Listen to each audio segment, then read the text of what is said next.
This is Blaine Jeffrey, you're watching Hero TV, and I'm at the 2014 X-Dubai Flyboard World Cup with the inventor of the Flyboard and Hoverboard, Mr. Franky Zapata. Hey Franky. Hey. How you doing, man? Another awesome event.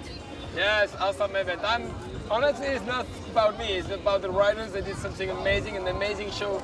I'm also really very happy and very proud to be here with X-Dubai bring us to this event. So it's just 10 times better than I ever dreamed, you know? Yeah, absolutely. Tell us a little bit more about that. Now, I believe you're looking at putting a 5-year plan together. Yeah. Can you talk a little bit about what that might look like for us? So we will be here for the next 5 years, for sure. And we hope for the next 10. So honestly, it's one of the best city and country in the world to do this kind of things. They are the same vision as us. We look at the same directions. So I'm very happy, and so it's a good thing for the entire family, the entire sport, to know that when will be the next event, and to be sure 100% that we have not the next event, and they can also train a lot, because the prize money will increase every year, and we will try to double the prize money every year. So last year was 5,000 for the first, this year is 10. I hope to do 20 for next year and 40 and chill. I think the riders need to have money for the effort they do to put their energy in the sport.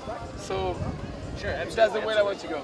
Yeah, and have you been having any discussions with the format or the way the event is laid out in itself, or are you happy with the way it is, or are you looking at different ways other sports put their events forward in terms of how the riders rank, or how they're judged, or how the seating systems and things like that? Because I know there's a lot of sports like snowboarding and different things that have different variations of how they execute their events. Have you been looking at that? Oh yeah, for us, we try every time to grow up and to increase the level of the competition for the riders, also for ourselves.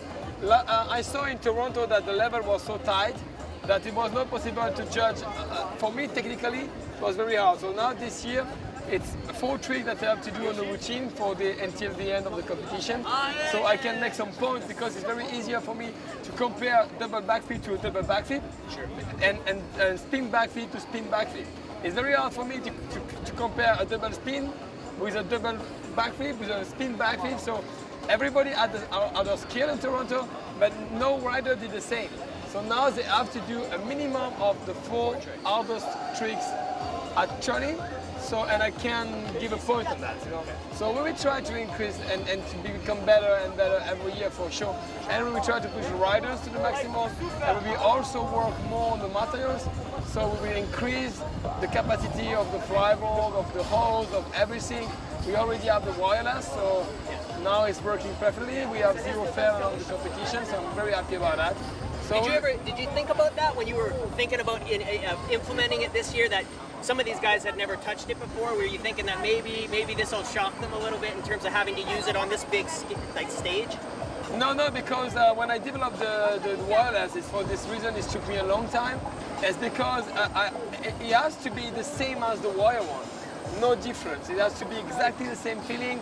So I was convinced that nobody will complain, and it's not what happened. Nobody came and say, oh, the wireless is difficult or it's different. Everybody just congrats me about that, so I'm very proud, very happy. Very good. Now I'm going to switch gears a little bit. We had a chance in Toronto to talk about the hoverboard, but the camera wasn't on. And you told me some very cool things about how the hoverboard might be included in future events. Can we talk publicly about that now? Can you give a little bit of an idea of how it might... For sure. So what's happened is today we will do a demo with the hoverboard, just a demo. And the hoverboard is a little bit harder to go to competitions, because the flyboard is pretty easy. It's just a freestyle. We're in Dubai. Anything goes. It's just a freestyle event, so it's pretty easy. For the hoverboard, I'm convinced that the best way to run the race is a racing. It's a double track slalom or some kind of thing like this, plus tricks. Some kind of thing like you have to come faster, you have to be the first, but you are also to do some tricks in the middle. So we have to think about it more deep, but the general idea will be that, and it will be for sure one competition for 2015 for hoverboard. So you're going to let the riders who might start training for that know what they have to start practicing. Now we will announce what will be the rule for the hoverboard around maybe before spring. Because I have to test first myself what we are able to do, what not, So my vision is to have the water screen as we used before for the show. Rider to cross the water screen, take a course in the slalom, make a U-turn, make some tricks like front flip, back flip, two spin, and you have to come back turning, and at the end for the final line you have to cross the water screen with the tricks. You know, you cannot finish without the tricks. So could be good. You could add a chrono. So I think it would be great. Very cool. Switching gears again, I had a thought about this new invention. Yeah. The air, no hose. Exactly. Can you talk about that a little bit? Yeah, we can talk about it a little bit. So we already did some tests. So now it's flying. We did an electric one first. So we did some tests. At the beginning, nobody knows if we're flying or not. So now we have the answer. We can fly. So that's the main thing. That's the most important thing. So since this time, we start to create the new models because it was very hard with the electric one because we had no more than 2 minutes and a half autonomy, and it needs something like 2 days charging, so it's very hard. And but now we switch for a thermic engine. So we work on that. We already received the props and we already built the ducted fan. So now when we're back at home, it's just the time to build everything, to put everything together.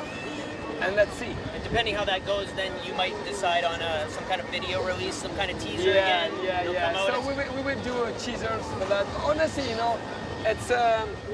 I don't think I can say that's an invention because it's something that people try to do and people already done since years and years. You know, okay, yeah. It's just I'm convinced that right now, with the technology that we have on our hands, it's the time to finalize the work of the people did before us. It's just like in the 40s, in the 60s, people already done, you know, but they didn't have the access to the technology we have today, like the carbon fiber, like the dynamic flow software, like the two-stroke. You know, I spent my entire life to create a special two-stroke engine for the jet ski. So it's something that I'm pretty good to do. So I developed myself a special engine for that. So I'm convinced that if nobody finished this work, it's because they didn't have our experience. When I did our experience, I didn't want to say that we are better than the other one or we are a master's company or nothing like this. It's just not what we learn, it's what we become. We get the skill to fly. So how do you want to develop shoes if you don't know walking? Sure. You know, and it was this thing in the past. People just try to flying, and this is the best that they can do. For us, we are able to do right now the triple backflip. So for us, just to fly, it's just like a human just to walk, you know. So I'm convinced that right now we have the experience to develop a flying machine. Actually, because we train so hard, you know. So that's our best point, I think. So. And after that, just use what it was already done, use the 2014 technology, and let's see. I'm so excited to see that. Me too. I guess one last question that was kind of on my mind is just, what other sports do you think, maybe Dubai has an idea of over the next 5 years, making this kind of a water sports, you know, X Games, or like kind of making it a bigger thing and going beyond just this one discipline? What are your thoughts on that, and is that something that you're looking at? Yeah, for sure. My vision is, and especially their visions, the 2X Dubai, is to bring this as bigger as the X Game. So I'm convinced that they will do that because they have general idea and they have the skill to do that. So I think that as a sport could be really easy to combine with jet ski racing, jet ski freestyle, or other sports like wakeboard or like flowboard. You know the flowboard? Yeah, I know the flowboard. So I think flowboard, wakeboard, you know, some kind of sport like There's some jet surfing going on that I've jet been keeping my eye on. It looks pretty fun. Yeah, it looks pretty fun. I never tested, No. but I'm convinced that I thought it would be right up your alley. Maybe it's motorized and it's water and it's. Yeah, you know. I think all the sports are. I'm convinced that all the sports relating to the extreme, to the ride, or to the water have to be combined in this event. Yeah. what I thought. I'm not the boss. They are to decide themselves. And I know they are really, really smart and really good for that. So let's see. Let's see.